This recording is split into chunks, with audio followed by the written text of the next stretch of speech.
हमेशा की तरह हम आते हैं, एक सीरियस टॉपिक पकड़ते हैं, उसको लेयर बाय लेयर डाइसेक्ट करते हैं और उस पे भाषण देते हैं, लेक्चर देते हैं, आप लोगों को डिप्रेस करते हैं और चले जाते हैं। आप लोग जवाब देते हैं नीचे, हज़ारों कमेंट्स करते हैं, मैं पढ़ता भी हूँ, लेकिन उनके जवाब देने से पहले ही अगला टॉपिक आ जाता है और उस पे जाके फिर अगला आ जाता है। सो इस लूप में हम 5 साल से फंसे हुए हैं। तो हमने ये सोचा कि इस बार let's just break free and give you guys a chance to jump in as well. और इस स्पेशल ओकेजन पे समहाउ हमने कहा कि आपके सवालों के जवाब दिए जाएँ। आप लोगों ने सवालों की हमेशा की तरह बौछार कर दी, 2000 से ज़्यादा सवाल भेजे, जिसमें से कुछ मैंने पिक कर लिए डिफरेंट नौयत के, डिफरेंट कैटेगरीज़ के, जिसमें पर्सनल भी हैं, पॉलिटिकल भी हैं, सोशल भी हैं, हिस्टोरिकल भी हैं।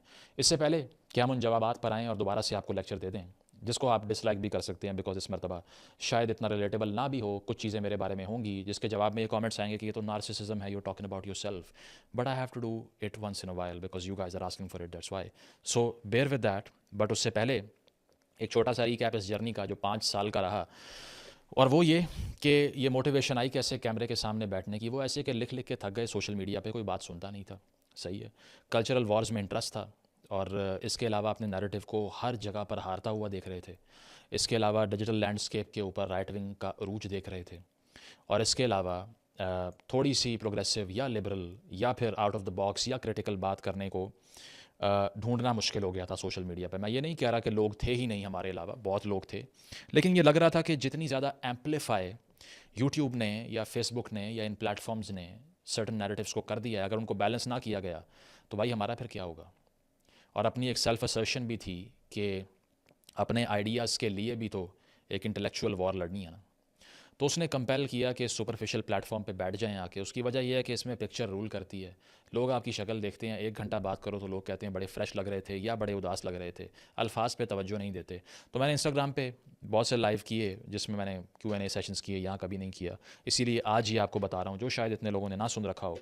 तो 5 साल गुजरे। सबसे पहला मसला तो ये क्रिएट हुआ कि वीडियोज़ कहाँ बैठ के बनाई जाएँ।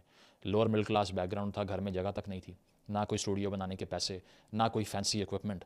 तो एक एंड्रॉयड फ़ोन पकड़ा और एक स्टोर रूम के फ्लोर पे बैठ गए और वहाँ बैठ के हाथ में ही फ़ोन पकड़ लिया और बोलना शुरू हो गए। और उसके बाद में ये जर्नी शुरू हो गया। सोचा भी नहीं था कि यूट्यूब होगी, क्या होगा, ये सब होगा, बिकॉज बड़े सुपरफिशियल गोल हैं कि मैं ये सोच के शुरू करता कि इतने सब्सक्राइबर्स कर लूँगा, इतनी वीडियोज़ बनाऊँगा, इतने पैसे कमाऊँगा। सब सेकेंडरी है। The prime goal was to wage a war of my ideas for the sake of myself first. अगर कोई आपको ये कहे ना कि मैंने अपने लिए तो कुछ किया ही नहीं, ये सब तो आपके लिए, झूठ बोल रहा है। ये टेस्ट होता है हमेशा झूठ बोलने वाले का, कि वो अपने आप को हर इक्वेशन से माइनस कर देता है, जो कि हो ही नहीं सकता। ये ह्यूमनली पॉसिबल ही नहीं है कि आप अपनी एक इम्पल्स, जो कि एक पर्सनल अचीवमेंट की या एम्पावरमेंट की है, उसको बिल्कुल डिस्ट्रॉय कर दें, तबाह कर दें, जिबिल्लत को ख़त्म कर दें। नहीं हो सकता। So my first goal was personal empowerment, but not by fooling others, not by making them delusional, not by selling them political and religious utopias. तो इस वजह से हम शुरू हुए और फेसबुक पे शुरू हो गए। यूट्यूब उसके तकरीबन 6 महीने साल बाद बनाया। लोगों ने कहा कि यहाँ पर आ जाएं, यहाँ पे आ गए, और ये था हमारा शॉर्ट सा जर्नी। अब चलते हैं आपके सवालात की बौछार की तरफ और देखते हैं कि आप लोग क्या क्या पूछ रहे हैं। So let's go to the Q&A। तो जनाब, पहला सवाल जिस पे सबसे ज़्यादा रिएक्शंस आए लोगों के, वो आयरॉनिकल भी है, फ़नी भी है, डिसअपॉइंटिंग भी है, डिप्रेसिंग भी है। How to survive in Pakistan. Pakistan दे विच रह के ज़िंदगी किमें बचाइए।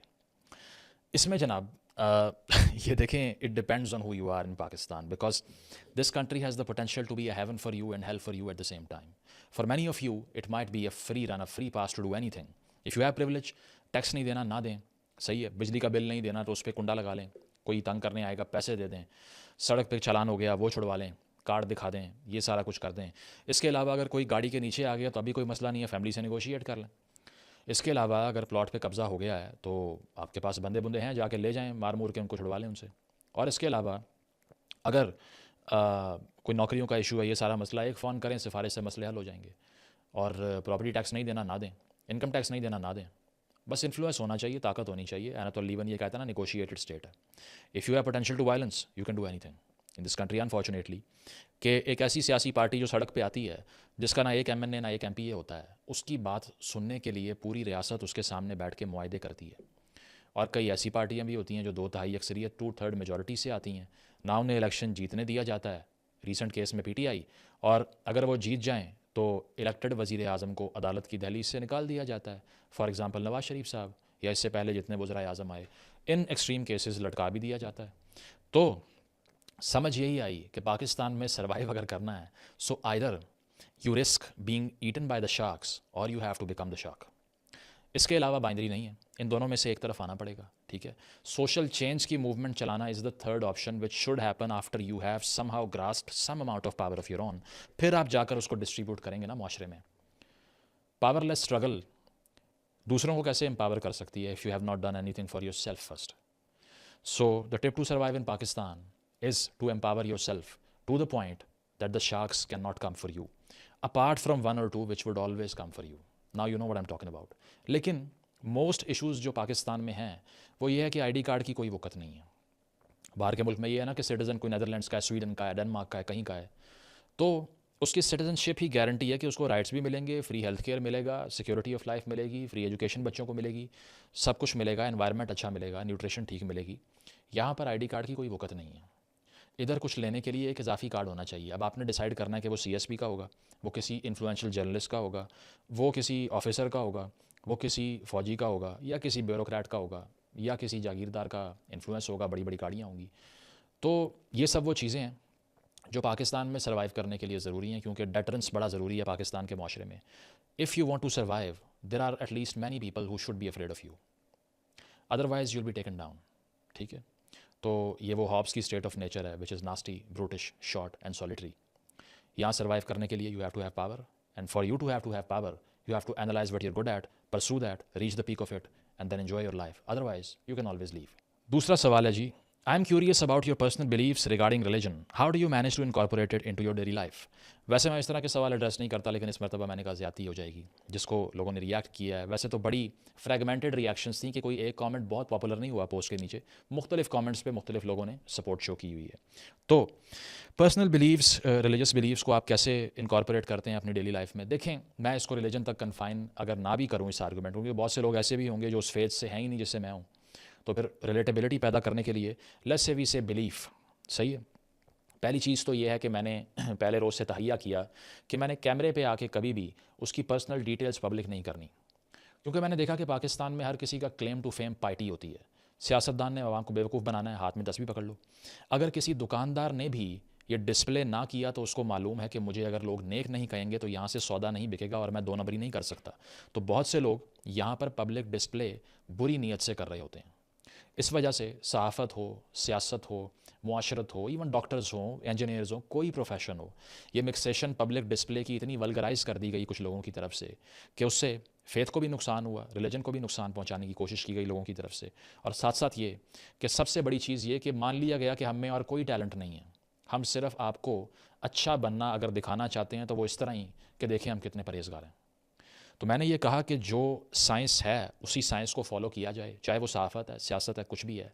अगर मैं इसमें पब्लिक डिस्प्ले के लिए एक मिक्सेशन कर दूंगा अपने ज़ाती बिलीफ सिस्टम्स की, लोगों को दिखाने के लिए, लाइक्स लेने के लिए, वैलिडेशन लेने के लिए, तो फिर मेरी कॉन्शियस क्लियर नहीं है और फिर इसका मतलब है कि मेरे पास सब्सटेंस कुछ भी नहीं है। इसीलिए अल्टीमेटली मैं सिर्फ मोरालिटी की बेस पे लोगों को कंपेल करना चाह रहा हूँ कि मेरी तरफ इसलिए आ जाएं क्योंकि मैं अपना फ़र्ज़ अदा कर रहा हूँ as a good believer of a faith which is personal, which is for मी।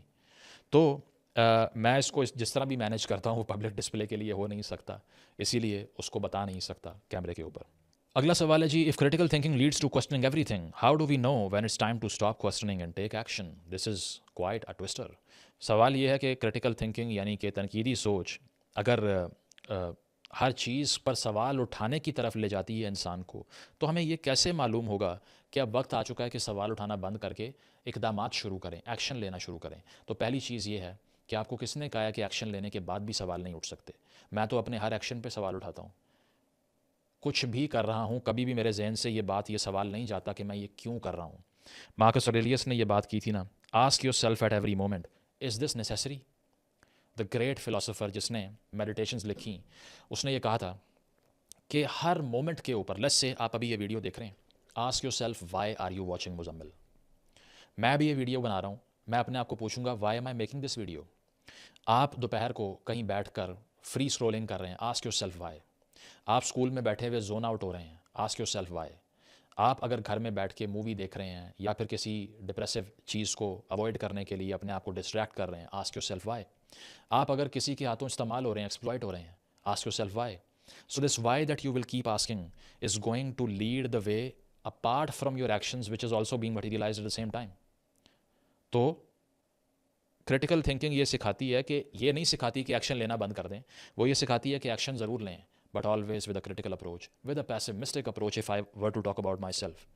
क्योंकि आप हमेशा ये सोचते हैं कि what if my plan failed, what would I do then. तो इसीलिए सिर्फ सवाल उठाने की प्रमोशन नहीं है क्रिटिकल थिंकिंग में, बल्कि एक्चुअलाइज्ड किस्म की हैबिट्स को अपनाने की है कि जो आप कर रहे हैं, जो एक्शन आप कर रहे हैं, उसके बारे में मुकम्मल जान के करिए. ये नहीं कि इसका मखसूस वक्त है कि अब वक्त चल रहा है सवाल का तो मैं और कुछ नहीं करूँगा, और जब और कुछ करने का वक्त होगा तो मैं सवाल नहीं करूँगा. Both of these go hand in hand. Next question है जी, which one is more important, political awareness, number 2 religious awareness, in the sense to know that how we are wrongly guided on this path by the path givers. इन्होंने कहा जी क्या ज़्यादा important है, सियासी शऊर या मजहबी या दीनी शऊर. देखें, पहली चीज़ तो ये है कि ये दोनों मुख्तलिफ हैबिट्स हैं. अब अगर आप ये कहें कि इन दोनों में से एक चूज़ कर लें तो फिर इसमें मुख्तलिफ कॉन्सिक्वेंसेज हैं. लेट्स से कि मैं कहता हूँ मुझे पॉलिटिकल अवेयरनेस नहीं लेनी और रिलीजियस अवेयरनेस लेनी है, तो इससे मैं ज़ाती तौर पे एक मज़हब का इन्फॉर्म्ड फॉलोअर बन गया, लेकिन मुआशरा बर्बाद होता हुआ अगर अपने आसपास देख रहा हूँ पॉलिटिकल अवेयरनेस ना होने की वजह से, तो क्या करूँगा? क्योंकि पॉलिटिक्स तो हर चीज़ को कल को इन्फ्लुएंस करना शुरू कर देती है. इनफैक्ट जिस तरह से एक सोसाइटी में मज़हब इवॉल्व करता है मॉडर्न स्टेट्स में, let's say loud speaker act आया, या सऊदीया में जो चेंजेस हो रहे हैं MBS के आने से, पाकिस्तान के अंदर ज़िया की इस्लामाइजेशन से जो चेंज आया, या फिर हिंदुस्तान में BJP की गवर्नमेंट आने से या कांग्रेस की गवर्नमेंट आने से जो डिफरेंस आता है पॉलिसीज़ में, ये सारा कुछ पॉलिटिकल चेंज है ना, लेकिन इसके असरात अक्सर रिलीजियस कम्युनिटीज़ के ऊपर आना शुरू हो जाते हैं. तो हम इसमें से कोई एक नहीं चूज़ कर सकते. I think all kinds of awareness is important, and that's why you need to dissect everything that is being placed or being thrown at you. अगला सवाल है जी, will you marry with your female version. मैं भी कहाँ कि सवालों की गल हुई है तो ब्याह की गल ना हो, किस तरह हो सकता है पाकिस्तान च रह के. अच्छी बात है. सवाल किया जी इन्होंने कि क्या आप अपनी फ़ीमेल वर्जन से शादी कर सकते हैं, तो इसका जवाब है नहीं. उसकी वजह यह है कि the qualities that I have I don't seek in other people strictly. मैं ये नहीं कहता कि जो चीज़ मेरे अंदर है मुझे बिल्कुल वही चाहिए, उसकी रेप्लिकेशन चाहिए. Otherwise what is the difference? आप क्या सीख कर रहे हैं? The things, the qualities that you lack, so that the gaps, the voids that you have in your spirit or your mind or your nature or your life gets filled with somebody with the opposite voids, so you fill theirs and they fill yours. तो ये कहना कि आप अपना ही एक ideological या practical twin ढूंढ लें, मेरा नहीं ख्याल कि इतना डिज़ायरेबल है. हाँ, अगर हो भी जाए तो इसमें कोई बहुत बुरी बात नहीं है, बट अक्सर ये होता है कि जिस तरह से एक वेव बनती है ना फ्रीक्वेंसी की, तो उसके अपोजिंग वेव अगर होगी तो फिर एक बड़ी खूबसूरत सिंक्रोनाइजेशन होती है, जिसमें जहाँ पर आप लैग करते हैं the other person compliments that, और जहाँ पर आपकी कुछ स्ट्रेंथ्स हैं दूसरे बंदे की वीकनेस हैं, so then they get together and form a balanced sort of a life. जिस तरह से नीचे ने कहा था कि एक आइडियल सोसाइटी में डायोनाइसिस और अपोलो दोनों की वैल्यूज़ होनी चाहिए, यानी कि रैशनैलिटी भी होनी चाहिए, और इसके अलावा पीक इमोशंस भी होने चाहिए, आर्ट भी होनी चाहिए, मैडनेस भी होनी चाहिए, सेंस भी होनी चाहिए. So the ideal society is a mix of all emotions and qualities. In the same way an ideal marriage should be a mix of all emotions and qualities. The mind and the heart should go hand in hand. That's why I will say कि it's not very desirable to find somebody identically similar to me.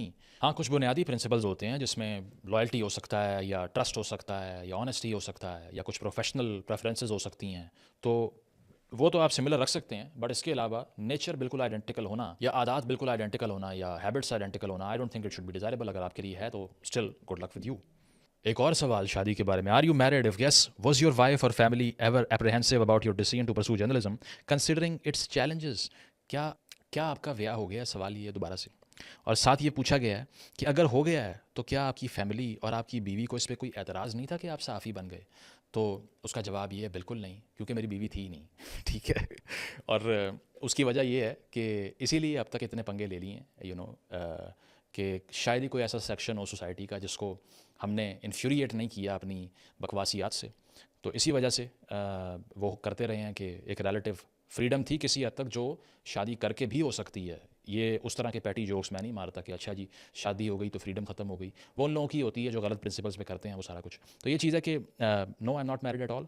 लेकिन इसका यह मतलब नहीं है कि करीब नहीं गए शादी करने के. I mean I at least twice in my life I have taken the decision very seriously, but unfortunately could not proceed because of many personal reasons.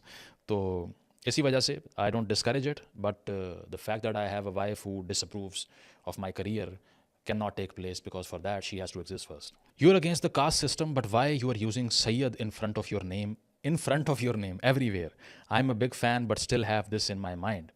तो जनाब सवाल किया है बशारत साहब ने, उन्होंने कहा है कि आप वैसे तो कास्ट सिस्टम के ख़िलाफ़ हैं, आप ज़ात की तफरीक के ख़िलाफ़ हैं, लेकिन अपने नाम के साथ सैयद क्यों लिखते हैं? अब ये एक ऐसा पेटी आर्ग्यूमेंट है जो मैं सालों से फेस कर रहा हूँ इस मुल्क में, कि कोई वीडियो बनाओ तो नीचे आता है नाम के बारे में कमेंट, अपने नाम से ही हटा दो, या ये कमेंट आएगा नीचे कि अच्छा अगर आप इन चीज़ों के ख़िलाफ़ हैं तो आप ये नाम क्यों लिख रहे हैं? हर तरफ से इस बात के ऊपर अटैक। अब सबसे पहली चीज़ ये है कि इसका बैकग्राउंड सुन लें। मैंने यूट्यूब वीडियोस बनाने से तकरीबन 3 से 4 साल पहले टीवी ज्वाइन किया था, and I was a news anchor. कुछ लोगों को नहीं पता, बहुत से लोग ये कहते हैं कि अच्छा इसकी 3-4 यूट्यूब वीडियोस चल गई और ये टीवी पे आ गया। It was the other way around. 4 साल हम पहले ही उसमें जूते घिसा चुके थे, किसी ने हमें लिफ्ट नहीं कराई, और उसकी वजूहत भी ये हैं कि उस पर उस निज़ाम पे बाबे काबिज़ थे जो कि हम जैसों को लिफ्ट नहीं कराते थे। तो वहाँ पर एक स्क्रीन नेम होता है आपका, और स्क्रीन नेम ये होता है कि जब एक एंकर बुलेटिन का आगाज़ करता है तो वो अपना नाम बताता है पहले कि मैं ये हूँ या मैं ये हूँ। मैंने उस नाम को जब यूज़ करने की बात आई कि आपने वहाँ स्क्रीन नेम क्या रखना है, तो पहली थॉट ये आई, बोल दिया मैंने कहा जी सैयद मुज़म्मिल। तो अस्सलाम वालेकुम, मैं हूँ सैयद मुज़म्मिल और आप देख रहे हैं ये चैनल, ख़बरनामे का आगाज़ करते हैं। इस तरह हो गया। तो यूट्यूब पे भी मैंने उसी को रेप्लिकेट कर दिया कि टीवी पे जिन लोगों ने मुझे देखा होगा, मुझे क्या मालूम था किसी ने देखा नहीं टीवी पे, आप लोगों ने भी नहीं देखा, तो उसी को रेप्लिकेट कर दिया यहाँ आकर भी, इसीलिए हर जगह ये नाम रखा हुआ है। ये तो हो गया इसका जवाब। दूसरी बात ये कि इसमें बुरा क्या है, या तो आप मेरे आईडी कार्ड से या बर्थ सर्टिफिकेट से उस नाम को मिटा दें तो फिर मैं नहीं यूज़ करूँगा। आपको अगर मसला ये है कि ये नाम साथ क्यों लगा रहा है, तो मसला सिर्फ तब बनता है जब मैं इसको एज़ प्रिविलेज इस्तेमाल करने की कहीं कोशिश करूँ या आर्ग्यूमेंट करूँ। कहीं जाकर मैं किसी लाइन में लगूँ और मैं कहूँ जी मेरी तो ये कास्ट है, मुझे आगे आने दें, या मुझे ये अपॉर्चुनिटी या नौकरी इसलिए दे दें कि मेरी ये कास्ट है, या फिर मैं ये बात कर रहा हूँ मुझ पे यकीन इसलिए कर लें कि मेरी ये कास्ट है। मैंने आज तक ना ऐसी बात की, ना कहीं से प्रिविलेज क्लेम किया। So unless I misuse this very thing that you are focusing on, जिससे आपको लगता है कि मैं कुछ असर्ट करना चाह रहा हूँ, तब तक आप अक्यूज़ नहीं कर सकते कि मैं इसका गलत इस्तेमाल कर रहा हूँ। This is my name, I can't change it, I have to go back in times, tell my parents not to keep it. तो ये चीज़ है ना कि अगर जब तक ये मिसयूज़ नहीं होगा प्रिविलेज के तौर पे, अगर मैंने डिस्करेज किया है माशरे में कास्ट सिस्टम को, so I have earn the right to be called what I am. हाँ, उसके साथ आप क्या अटैच कर रहे हैं वो और स्टिग्माज हैं, उसको मुझ पे मत थोपिए, मेहरबानी होगी। आपको इतना डेंजरस करियर चूज़ करते हुए डर नहीं लगा, और क्या इस फील्ड में ख़ुद को सेफ महसूस करते हैं, और जर्नलिस्ट बनने के लिए व्हाट इज़ नीडेड? अब पहला, इस हसनैन बलोच साहब ने ये सवाल किया, इसका जवाब ये है कि कोई भी करियर इन इटसेल्फ शायद इतना डेंजरस ना हो। हाँ, उसको आपने करना कैसे है, दैट कुड बी डेंजरस। मैं ऐसे बहुत से सहाफ़ियों को जानता हूँ जो 50-50 साल हो गए हैं सहाफ़त करते हुए, जिनको safe as houses, were never touch, were never abused, because they did not make anyone comfortable. कभी किसी को उन्होंने अनकंफर्टेबल किया ही नहीं, बड़ा सेफली चले हैं, किसी को तंग ही नहीं किया, किसी के खिलाफ बात ही नहीं की, सबके हक़ में लिखा, सबके हक़ में बोले, लोगों की भी खुशामद की, सियासी लीडरों की भी की, और सबकी तारीफ़ें की, चढ़ते सूरज को सलाम किया। जो वज़ीर आज़म बना उसके साथ हो गए, जो आर्मी चीफ बना उसके साथ हो गए। तो इसीलिए सहाफ़त वो भी हो सकती है, सहाफ़त ये भी है जो हम कर रहे हैं, सहाफ़त वो भी है जो और बहुत से लोगों ने, हमसे भी ज़्यादा डेयरिंग लोगों ने की। सो इट डिपेंड्स कि आप ये किस तरह करना चाह रहे हैं। डर लगने की जहाँ तक बात है, मैं कोई हरक्यूलिस तो नहीं हूँ, मैं ये नहीं कह सकता कि कभी it did not occur to me at all कि कुछ हो जाएगा। Always did, came with the realisation that anything could happen, but I had nothing to lose because the circumstances I was in were more terrible than the outcome of my journalism. So I was starting from a standpoint of absolute freedom. तो इसीलिए conformity का शौक़ नहीं था, और safe महसूस करने की बात करते हैं या नहीं, नो नहीं करता, और मुझे उससे मसला भी नहीं है। उसकी वजह यह है कि मैं ये नहीं कहता सबको ऐसा होना चाहिए, मैं आप लोगों को कंपेल नहीं कर रहा कि अपनी ज़िंदगी ख़तरे में डालिए, but we all have different frequencies, different passions. किसी को माउंट एवरेस्ट ऑक्सीजन के बगैर जाने का शौक़ है, किसी को बुल फाइटिंग का शौक़ है, किसी को आर्म रेसलिंग का, MMA का शौक़ है, बॉक्सिंग का शौक़ है, हमें इसका शौक़ है। और अगर इसके कॉन्सिक्वेंसेस टेरेबल हो सकते हैं, so be it, it doesn't matter, but a life full of safety is more boring to me, so that's why it's thrilling in here. एक और सवाल है जी, अस्सलाम वालेकुम। वालेकुम सलाम सर, मैं 19 साल का हूँ और मैंने अभी बुक रीडिंग स्टार्ट की है। सर मेरा सवाल ये है कि किस टाइप्स की बुक पढूँ in order to understand life and purpose around me. 19 साल की उम्र में जनाब आपका बुनियादी काम ये है कि पहले आप ये पढ़ें कि आपकी पैदाइश से पहले होता क्या रहा है, दुनिया में क्या कुछ हुआ, बड़े बड़े इवेंट्स क्या थे जिन्होंने दुनिया को शेप कर दिया, बड़े बड़े थॉट्स क्या थे, बड़े बड़े फिलोसोफर्स क्या कह रहे थे, या बड़े बड़े आइडियाज़ कौन से हैं जिस पे इंसानियत लड़ती आई है, बहस करती आई है, या फिर सोचती आई है, साइंस का अरूज कैसे आया, इसके अलावा मुस्लिम मुआशरों में या वेस्ट में सिविलाइजेशन कैसे आगे बढ़ी। आपको इससे पहले कि आप अपनी थाट बनाएं, उसके लिए इनफ सब्सटेंस चाहिए, उसको सॉलिडिफाई करने के लिए। तो ये आपका वक्त है जब आपको सिर्फ अक्यूमुलेट करना है, डिवॉर बुक्स, दिन रात किताबों को खाना शुरू करें। हाँ, मैं ये नहीं कह रहा कि बिंज रीडिंग से बहुत फ़ायदा हो जाएगा, लेकिन फोकस के साथ पर्पस्ड किस्म की। And get to know what has been happening so that you may know what will happen, so that you may strategise for yourself. तो ये वो एज है जिसमें get to the basis of the gist of all ideas and then you will discover who you are. क्योंकि ये जानने के लिए कि आप कौन हैं, इससे पहले आपको ये जानना पड़ता है कि दूसरे लोग कौन हैं, आसपास क्या है, बाहर क्या है मुझसे। फिर उसको देख के समझ आती है कि ये जो बाहर सब कुछ है ये मैं नहीं हूँ, इसीलिए मैं वो हूँ जो बाहर नहीं है। तो किताबें, नॉलेज, तारीख़, हिस्ट्री, फ़लसफ़ा, ये एक शीशे, एक आईने की तरह होती है, इनफैक्ट आईने की तरह होती है, जिसमें आप अपना अक्स देख के अपने आप को पहचान सकते हैं। अगर इस आईने को डिस्कवर ही नहीं करेंगे तो अपने आप को डिस्कवर नहीं करेंगे। तो इस एज के अंदर the biggest thing that you could do is to read what has been happening in the world of ideas, history, sociology, philosophy, religion and whatever you're interested in, and also discover yourself, follow your passions mercilessly. How do you develop an interest in philosophy? I'm interested to know because I'm a philosophy professor and I know how much our society needs philosophy. It is the only cure. Good work, young man. Thank you. If I'm not wrong, आपका नाम है अहमर, और आपका सवाल ये है कि philosophy में इंटरेस्ट कैसे डेवलप हुआ। देखें, बचपन से कोई पीयर ग्रुप नहीं था इस तरह का जो कि फ़लसफ़े पे बातें कर रहा होता। ना मैं किसी बहुत पढ़े लिखे बैकग्राउंड से आता हूँ, ना मैं कोई फॉरेन ग्रेजुएट्स की फ़ैमिली से आता हूँ। तो in fact there is not even a single notable name in the family that I come from. तो इसीलिए कोई इंस्पिरेशन तो उस तरह की नहीं रही। It was complete self discovery, completely self taught phenomena. क्योंकि जिस तरह की पुअर एजुकेशन हमें मिली इनिशियली, तो ये पॉसिबल ही नहीं था कि फ़लसफ़े को डिस्कवर कर लेते, लेकिन कर इस तरह लिया कि एक्सीडेंट ही समझ लें उसको। कि एक किताब थी, बता चुका हूँ पहले, end of history and the last man bye Francis Fukuyama. Thesis उसका आउटडेट हो चुका है, लेकिन उसमें बहुत साइटेशंस थी। जैसे नीचे का नाम पहली बार सुना, उसमें हेगल का नाम पहली बार सुना, स्पिरिट की डिबेट सुनी और चीज़ें देखी। तो मैंने एक बिल्कुल जेन्युइन किस्म का कनेक्ट फील किया कि this is such an amazing word. It was pure passion. I was blown away by the depth of ideas. क्योंकि जो वो फिलोसोफर्स बातें कर रहे थे, मैंने कहा ये कितना इंटरेस्टिंग पर्सपेक्टिव है ज़िंदगी को देखने का। अगर हम इसको अपने आप से कंपेयर करें तो हम तो सुपरफिशियल चीज़ें बोलते रहे हैं आज तक, या हम तो इस तरह की डिबेट्स करते ही नहीं हैं। तो it was complete wonderment, you know that instance of wonderment. और उसने ये बताया कि नहीं, let's explore this world more. और उसके बाद पता नहीं चला कि कितना आगे उसमें गए या क्या किया, लेकिन सिर्फ शेयर पैशन जो कि खुद ही खींच लाया इस तरफ। और आज तक मैंने फॉर्मली फ़िलासफ़ी नहीं पढ़ी, ना ही शायद कोई और चीज़ इंस्टीट्यूशनली इतनी पढ़ी हो, लेकिन वो सारा एक अपना ज़ाती पैशन था जिसको परसू करना शुरू कर दिया।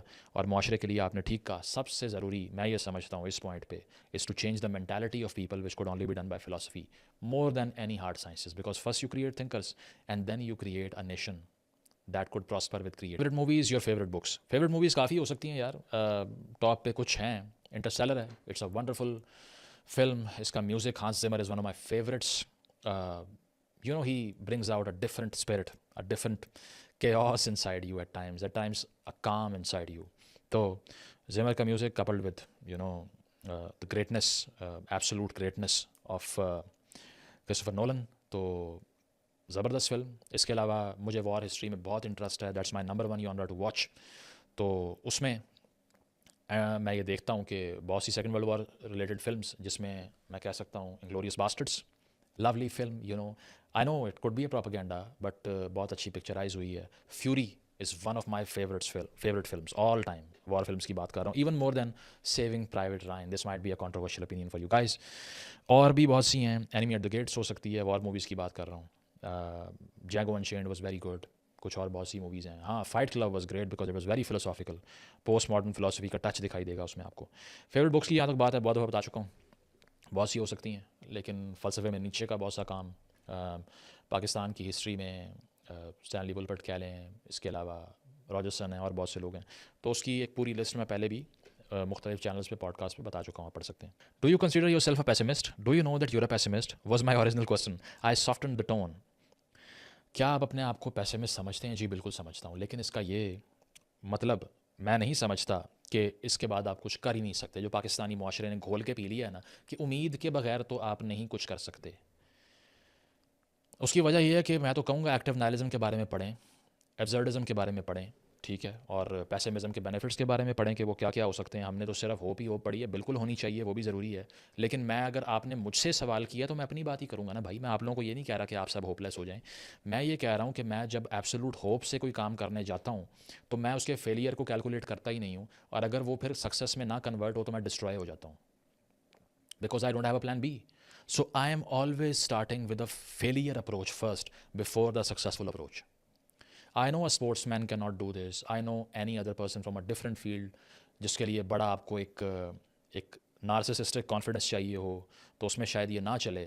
लेकिन मुझे ये लगता है कि अगर मैं एक यूटोपियन होप लेके सोचना शुरू कर दूं तो बहुत सी चीज़ें ख़राब हो जाएंगी, क्योंकि जो स्ट्रेंथ ऑफ माइंड आपको कैटास्ट्रफी में फंक्शन करना से आती है वो होप से कभी नहीं आ सकती. इनफैक्ट नीचे सेज कि hope in reality is the worst of all evils because it prolongs the torments of man. अक्सर चीज़ें जिसमें आप बिल्कुल फेल हो रहे होते हैं, अपने आप को होप दिलवाते रहते हैं, नहीं ठीक हो जाएगी, ठीक हो जाएगी, सब ठीक हो जाएगा, और इससे आपके टॉर्मेंट्स में इजाफा, यानी कि आपकी तकलीफ़ में तवालत, एक्सटेंशन हो जाती है आपकी तकलीफ़ में, वो और लंबी हो जाती है, क्योंकि आप अपने आप से झूठ बोलते रहते हैं.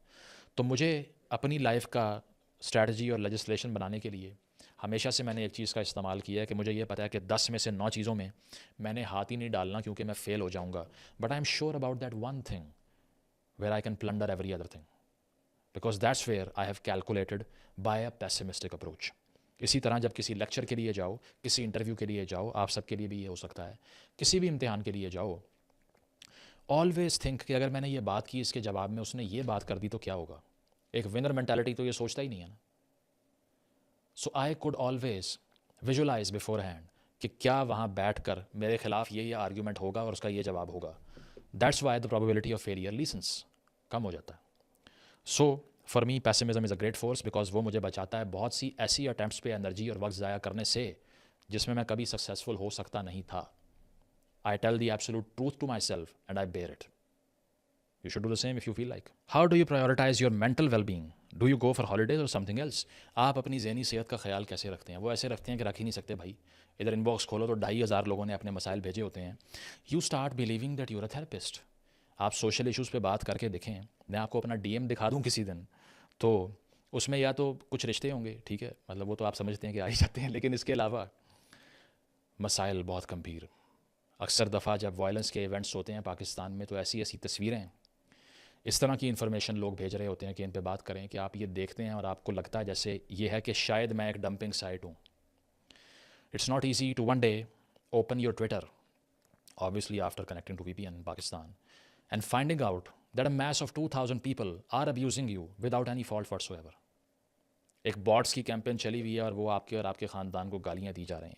बाहर जा रहे हो तो लोग ताने दे रहे हैं. It's not easy, and this is not an act of the faint hearted to sign up for. ठीक है, तो इसमें सबसे बड़ी चीज़ ये है कि I think I have the psychic energy जो कि डिप्लीट नहीं होती आसानी से. मैं 6-6 घंटे भी एक आइडिया को डिस्कस कर चुका हूँ without get feeling tired of it. मुझे एंटरटेनमेंट की डोज लेने की बहुत ज़्यादा कोई तकलीफ़ नहीं है कि मेरा दिमाग हर वक्त खुश रहे. ऑब्सेशन ऑफ डोपामीन एक्सप्लोजन्स नहीं है मुझे. इसी वजह से मैंने फंक्शन कर लिया. अदरवाइज़ पहले रोज़ से मैंने यही एक्सपेक्ट किया कि जो मैं बात कर रहा हूँ उस पर पूरा ज़माना मुझे बुरा भला कहेगा, and I never had an issue, because मैंने इंडिविजुअलिज्म के फ़लसफ़े को मटीरियलाइज़ करने की कोशिश की. हाँ, अगर मैं ह्यूमन नेचर में एम्पथी और अच्छाई और वो सारी डिलूजन्स के साथ आ रहा होता तो शायद पागल हो गया होता. क्योंकि फिर आप ये देखते हैं कि जब रिस्पांस वो नहीं आ रहा तो फिर तो दिमाग ख़राब होता है. बहुत से लोग मुझे मिलते हैं जिन्होंने ये कोशिश की मुआशरे के लिए कुछ करने की, और मुआशरे ने उन्हें गालियाँ दी और वो पागल हो गए. हमें फ़र्क इसलिए नहीं पड़ता कि हमने कभी ये एक्सपेक्ट ही नहीं किया कि मुआशरा हमें सलूट मारेगा. ये है पावर पेसिमिज्म की जो मैं समझा रहा हूँ आपको. दैट्स वाई मेंटल वेलबींग के लिए ज़्यादा कुछ नहीं करना पड़ता. पंजाबी मुंडे असी 4-5 बह के जोगता मार ली दी, एक दूसरे को बदतमीज़ी कर ली, एक दूसरे से मतलब मजाक कर लिए, टांगें खींच ली, कभी कभी रोड ट्रिप कर लिया, ठीक है, क्रिकेट खेल ली, बैडमिंटन खेल ली, थोड़ी सी एक्सरसाइज कर ली, दैट्स इनफ. और listen to classical instrumental western classic music और Punjabi rap music, because I was very much into rap music as well. And the rap of 90s was my favorite, Tupac Shakur, Mobb Deep and others. So those were the pastimes जिसको enjoy करते थे, आज भी करते हैं. You're a very good speaker, you speak flawlessly and without stutter. You're a very good speaker, you speak flawlessly and without stutter. Any advice on how one can improve his speaking in any language, clear and concise? आप अच्छा बोलते हैं, हमें भी बताएं कैसे बोलना है. फ्लॉलेसली। सबसे पहले थैंक यू। पहली चीज़ ये है कि कोशिश ये जो मैं करता हूँ कि प्रोलॉन्ग किए बगैर बात को बहुत ज़्यादा उसमें सब्सटेंस लोड कर दिया जाए और वो शॉर्टेस्ट पॉसिबल मैनर में कन्वे कर दी जाए। ये किस तरह होता है? ये स्ट्रैटेजी नहीं है, ये मजबूरी है। उसकी वजह ये है कि me as a child, as a school going kid और as somebody who was number 4 in his own family was always not given enough margin to say his mind, to speak his mind. तो मैं class में बोलता था तो मुझे पता था कि ये 20-30 सेकंड की विंडो है, इसके बाद टीचर ने तेरी बात नहीं सुननी। किसी सरकारी दफ्तर में गए हो तो आपके पास वहाँ भी 30-40 सेकंड की विंडो है, उसके बाद अफसर बैठा हुआ है सामने, वो कहेगा निकलो यहाँ से, भागो, नहीं समझ आ रही तुम्हारी बात। इसके अलावा जब नौकरी की, दफ्तर में गए, छुट्टी लेने के लिए बात करनी है बॉस से, कुछ भी करना है, तो पता है कि उसने भी नहीं सुनना, क्योंकि पाकिस्तान में मेरे इर्द गिर्द, मुझे नहीं पता आप शायद लकी हो, मेरे इर्द गिर्द लिसनर्स थे ही नहीं। They were nowhere, neither in the friends, ठीक है, उस तरह से, neither in the immediate family और the bosses whatsoever, the teachers. Initially early stage की बात कर रहा हूँ, आज की बात नहीं कर रहा। तो मैंने ये सीख लिया कि मुझे इतना मौका दिया नहीं जा रहा अपनी बात करने का और मुझे अनडिवाइडेड अटेंशन मिल ही नहीं रही। तो मैंने ये कहा कि अब इसमें मैं क्या कर सकता हूँ? वो ये है कि जितना जल्दी हो सकता है ना अपनी बात को ख़त्म करो, बट उसको सब्सटेंस से इतना लोड कर दो कि उतनी छोटी सी एक पॉकेट में ही आपको जो अपॉर्चुनिटी मिली है, दूसरा या तो डिस्ट्रॉय हो जाए या कन्विंस हो जाए। सो ये स्ट्रैटेजी अनकॉन्शियसली चूज़ हो गई, मैंने नहीं की। और अब भी जब मैं कैमरे के सामने बैठता हूँ तो मैं असूम ये कर रहा होता हूँ कि मुझे कोई नहीं सुनेगा। पैसिमिज्म की फिर से आपको एक पावर बता रहा हूँ। अगर मैं ये कहूँ कि तुसी सारे ते इत्थे ही हो तो मैं हुण बैठ के लंबे लेक्चर देने ने तुहानूं, I can't assume that, because 7 second का आपका अटेंशन स्पैन है, मैं क्या ही कर लूँगा? तो वो भी नहीं हो सकता। इसी वजह से ये सब कुछ अडॉप्ट करना पड़ा। दूसरी चीज़ ये है कि पढ़ने से, जब आप एक किताब पढ़ते हैं तो उसी के मैनर में आर्ग्यूमेंट बिल्ड करना शुरू कर देते हैं। आपका दिमाग भी एक स्टमक की तरह, इसको जो खिलाओगे वही आपकी हेल्थ में वो कंट्रीब्यूट करेगा।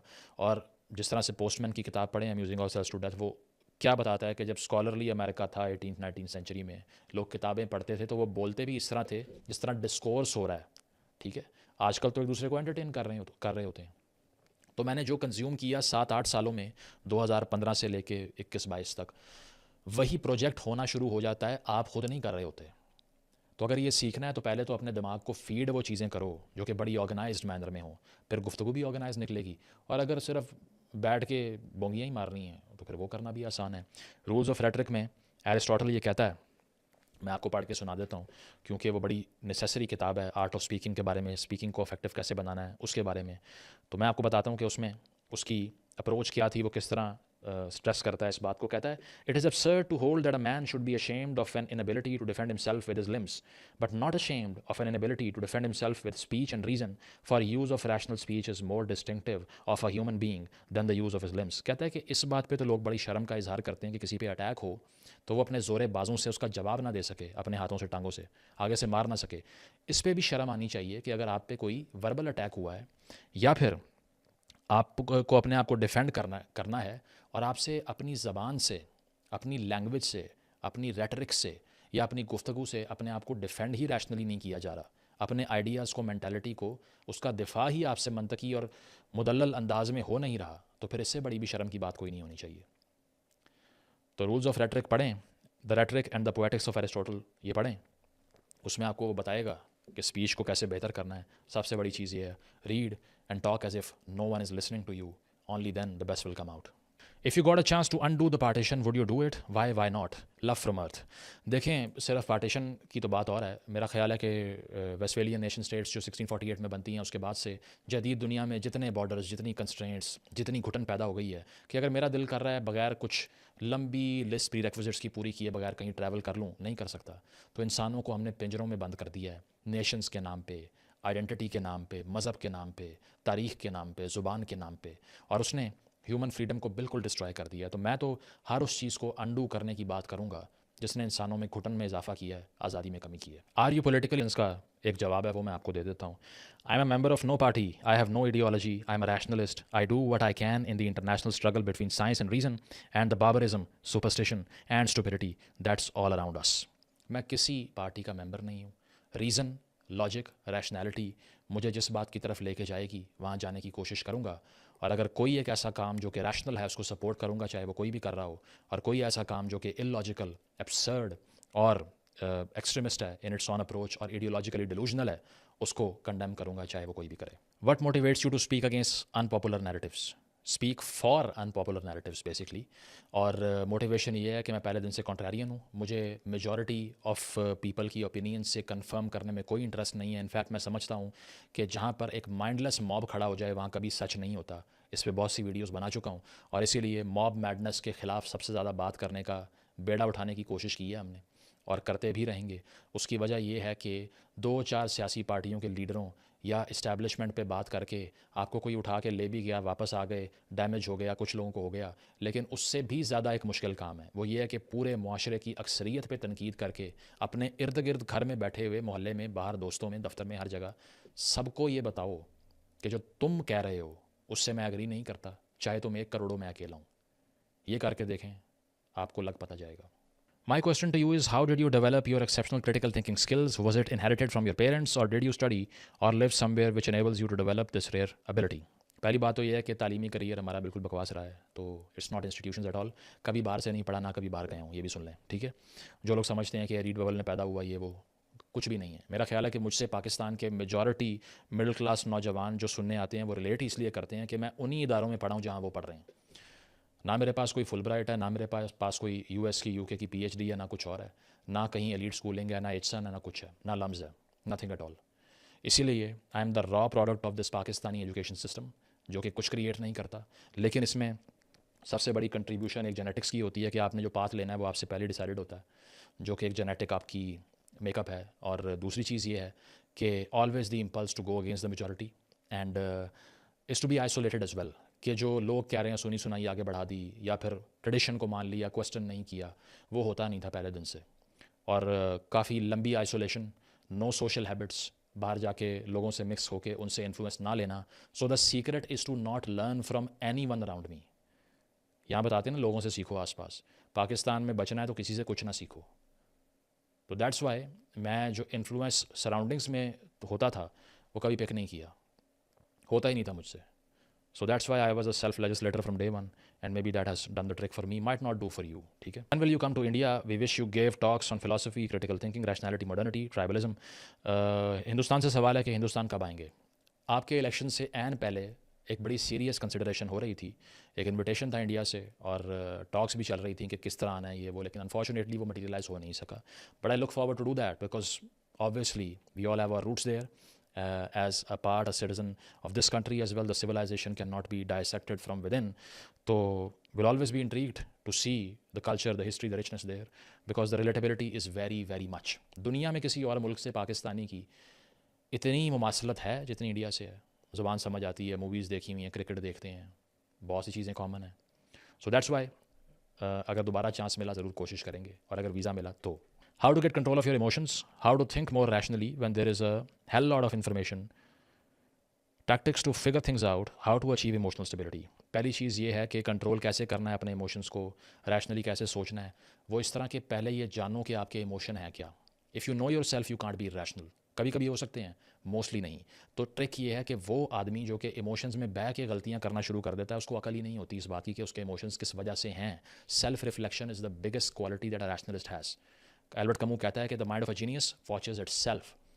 जीनियस के 2 दिमाग होते हैं, एक लोगों को देख रहा होता है, एक अपने आप को। वो हर वक्त अपने आप को देख रहा है कि मैं अब ये बोल रहा हूँ, इस वजह से बोल रहा हूँ, और उसके लिए क्लैरिटी चाहिए। क्लैरिटी के लिए क्लटर साइड पे करें, mass consumption, binge consumption of entertainment को बंद करें, अपने बारे में रेट्रोस्पेक्टिव एनालिसिस करें, और सबसे बड़ी चीज़ ये है कि उसको मैनेज करने के लिए हैबिट्स अपनाएं।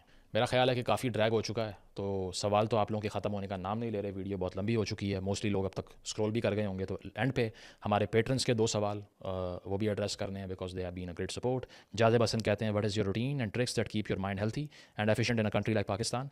रूटीन ये है कि 3-4 दिन तो अपना शो होता है टीवी पे, उस पर टाइम लगाना पड़ता है, लेकिन बाकी दिनों में से 1-2 दिन पढ़ने पे लगा देते हैं, रिसर्च करते हैं, साथ साथ ये कि एक वीडियो बनानी पड़ती है पर वीक, और कोशिश करते हैं कि कुछ टॉक सुन ली जाएँ। लेट्स से वॉक कर रहे हैं, कान में ऑडियो बुक लगा ली, ड्राइव कर रहे हैं, गाड़ी में ऑडियो बुक लगा ली। इसके अलावा अगर कहीं बैठे हुए हैं तो किताब पकड़ के एक सफ़ा पढ़ लिया दिन का, कोई ज़्यादा पढ़ना ज़रूरी नहीं है। I am not a bench reader, I am not somebody would read 7 days a week, 30 days a month, 365 days the entire year. तो ये चीज़ है ना कि एक वो कंसिस्टेंट एक हैबिट बन जाती है कि कहीं ना कहीं दिन में 10 मिनट भी गुजार लो, लेकिन एक थॉट ऐड कर लो अपनी लाइफ में, then you are beating others. Rising above them. तो ये ट्रिक्स हैं कि आप ज़रा बैलेंस क्रिएट करते हैं मुआशरे के क्लटर का, लोड का और अपनी इंडिविजुअलिटी का, जो कि पाकिस्तान में रह के हो सकता है। सेकंड क्वेश्चन है जी, डेबा स्मिथ नामी अकाउंट है। Hello Muzammil, after lot of your podcast, what do you think is the effect on Pakistani citizens? Do you think there is a visible change, और do you think there are more critical voices raised which demands for rudimental changes in education? उन्होंने पूछा कि आपको लगता है कि आपके काम का, आपकी पॉडकास्ट का कोई इम्पैक्ट हुआ है पाकिस्तान पे? जवाब ये है हाँ। मैं ये बातें करता नहीं हूँ मोटिवेशनल लेक्चर्स के, मैंने ये कर दिया वो कर दिया, लेकिन मैंने देखा है ओवर द ईयर्स बहुत से ऐसे नैरेटिव्स जो लोग अपनी बैठक में, ड्राइंग रूम में बैठ के बोलते नहीं थे, आज हमारी ओपन पब्लिक डिबेट्स की वजह से करेज शो करके बोल रहे हैं, अपने इर्द गिर्द के लोगों को चैलेंज कर रहे हैं, अथॉरिटी को क्वेश्चन कर रहे हैं, माइंडलेस होकर कल्ट फॉलोइंग को क्वेश्चन कर रहे हैं। इसके अलावा एजुकेशन सिस्टम को रिफॉर्म करने की बात कर रहे हैं। बहुत से मिसोजिनिस्ट तरीन लोग जो कि पेट्रियार्की को रियलिटी समझते थे उसको छोड़ चुके हैं। बहुत से लोग एथनिक इश्यूज़ पे, जिसमें हमने पारा चनार पे बात की, मैंने मुख्तलिफ सेमिनार किए, इस बार वीडियो नहीं बनाई लेकिन टीवी पे शो किया है मैंने, वो देख सकते हैं आप। इसके अलावा हमने पख्तूनख्वा के मसाइल के ऊपर, ट्राइबल एरियाज़ के मसाइल के ऊपर, गिलगित पे, कश्मीर की स्ट्रगल पे, सिंध में ट्राइबल वॉर के ऊपर, इस्टेब्लिशमेंट की जो पॉलिटिकल मैनूवर्स हैं उसके ऊपर, सब पे बात करके एक वॉइस दी है बहुत से उन लोगों को जो कि बात करने से डरते थे। तो द इम्पैक्ट इज़ ह्यूज। जहाँ भी जाते हैं हॉल भरे होते हैं, लोग सुनना चाहते हैं इन चीज़ों को जो कि पहले कभी सुनते नहीं थे। इम्पैक्ट इज़ देयर, लेकिन हमें इसको देख के खुश नहीं होना। हमारा रास्ता अभी बहुत लंबा है, और वो कहते हैं ना, the words are lovely dark and deep but I have promises to keep and miles to go before I sleep. उम्मीद है कि दोबारा कभी Q&A सेशन करेंगे, एक मरतबा फिर आप लोगों के सवालों को एड्रेस करने के लिए आएंगे, लेकिन तब तक, till then, it's a goodbye. Thank you for supporting the channel.